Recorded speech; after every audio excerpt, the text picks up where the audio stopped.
House, of course, offering mixed messages when pressed about the Speaker's trip. Here's what National Security Council member John Kirby had to say yesterday. The world has seen the United States government be very clear that nothing has changed. Nothing has changed about our one China policy. We have said, we have repeatedly said, that we oppose any unilateral changes to the status quo from either side.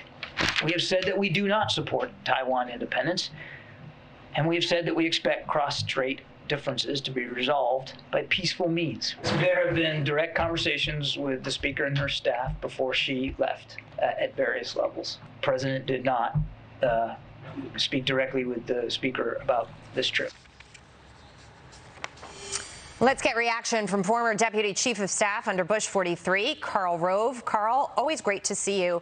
That one China policy that Kirby mentions there, Nancy Pelosi in her op-ed in the Washington Post, she reiterates today that the United States continues to oppose unilateral efforts to change the status quo. But she also says in that op-ed, Karl, in recent years, Beijing has dramatically intensified tensions with Taiwan.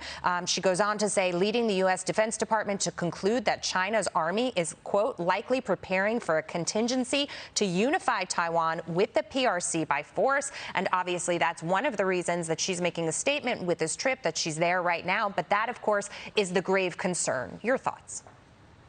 Well, let's step back a little bit. My concern about this is, look, it's up to the Speaker to decide whether she wants to go to Taiwan or not. Speaker Gingrich went there. But the other thing that bothers me, though, is the President should have in this kept the policy of strategic ambiguity instead of coming out and saying, as he did, that he didn't think she should go, and neither did the Defense Department. This was sort of like an incentive for the Chinese to ratchet it up. If he had simply said nothing or repeated some of the same formula that Speaker Pelosi did, reaffirming the one China policy and so forth, then it would not have served as an incentive. The signal to the Chinese was, I'm concerned about her going. The Defense Department's concerned about her going. Why don't you pressure us more and make more of a demonstration about it and ratchet it all up? So we had the Chinese making these extraordinary set of statements, making threats about potentially bringing down our aircraft. We have the actual threats of going up to the line that divides, has traditionally divided the Taiwanese rule from the Chinese rule. So, I mean, this is a mistake by the administration to get so explicit about it. But at the heart of this all is there is a grave threat to the continued existence of Taiwan, and the United States had better wake up and realize that it needs to supply the Taiwanese with the means of protecting themselves, because Xi is coming after him. He is going to try and get himself elected to another term as president. He has said that he wants to reunite China to end the status of Taiwan, and if he gets another term, we can count on him moving rapidly, I think, to live up to that threat. And I'm sure some of the notes that you hit there will be the conversation that Speaker Pelosi has with the Taiwanese president when she meets with him tomorrow.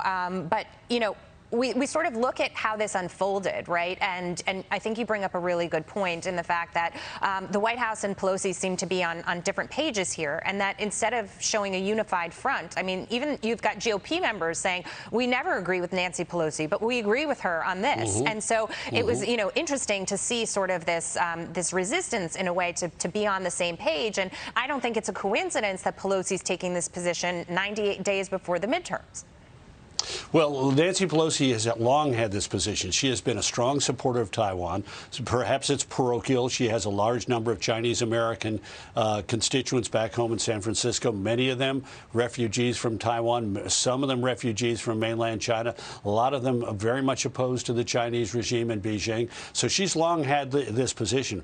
What gets me is, why did Joe Biden, who's supposed to be adept on foreign policy, do what any foreign policy president should not have done, which is to discard the strategy of strategic ambiguity and be very explicit. I don't want her to go, and the U.S. military agrees with me. She shouldn't go. That was a mistake. Yeah. And, you know, Nancy, we can talk all day long about Nancy Pelosi going or not going. Republican and Democratic speakers who felt strongly about China have gone to Taiwan, but the president made the big mistake by, he's the president.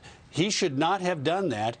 She's an independent operator as the head of the legislative branch, the lower house of the legislative branch, but he should not have made that mistake. And a lot of what we are facing today, I think, is a direct result of his comments. But it doesn't surprise a lot of people, Karl. He's made a lot of foreign policy mistakes. The list goes on, and I won't, take you through it because I know that you know. Having said that, China making those threats, warnings, whatever you want to call them, obviously not carrying out anything on Nancy Pelosi or her plane.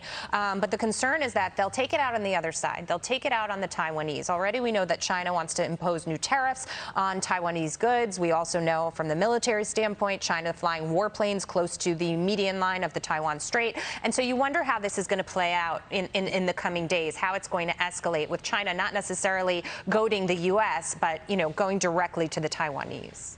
Yeah, well, we've seen a number of steps today on that. They took the 20 largest food exporters from Taiwan to the mainland and said, we're not accepting any more goods from you. And I suspect we're going to see steps like that.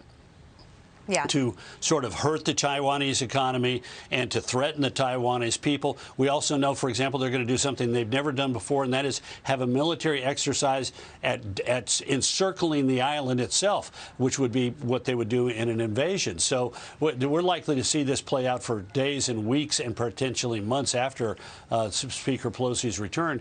And the question is, what is the United States going to do? Is it going to wake up to the reality that the mainland China is going to, under Xi, is going to attempt to reunify China by force to end the rule of democracy in Taiwan, and to do so by something that they have explicitly ruled out before by an agreement with the United States, which is the use of force. And, of course, Senator Rob Portman was on with us earlier. He brings up the importance of Taiwan in so many different ways, Karl, but he also mentions the fact that it is the heart of semiconductor manufacturing, and that's really a huge issue on the table right now. I want to switch gears for a moment because our own Grady Trimble just spoke with Senator Manchin. The senator said he's meeting with Senator Sinema this afternoon to discuss the spending bill that they called the Inflation Reduction Act. I would just want to ask you about that.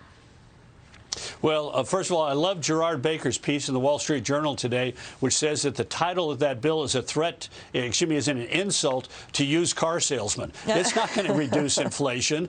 It's going to increase inflation. It's not going to reduce spending. It's going to increase spending. It's not going to reduce the federal budget deficit. It's going to increase it because it's filled with gimmicks, and it's filled with taxes, and it's filled with provisions that are designed to make it more expensive.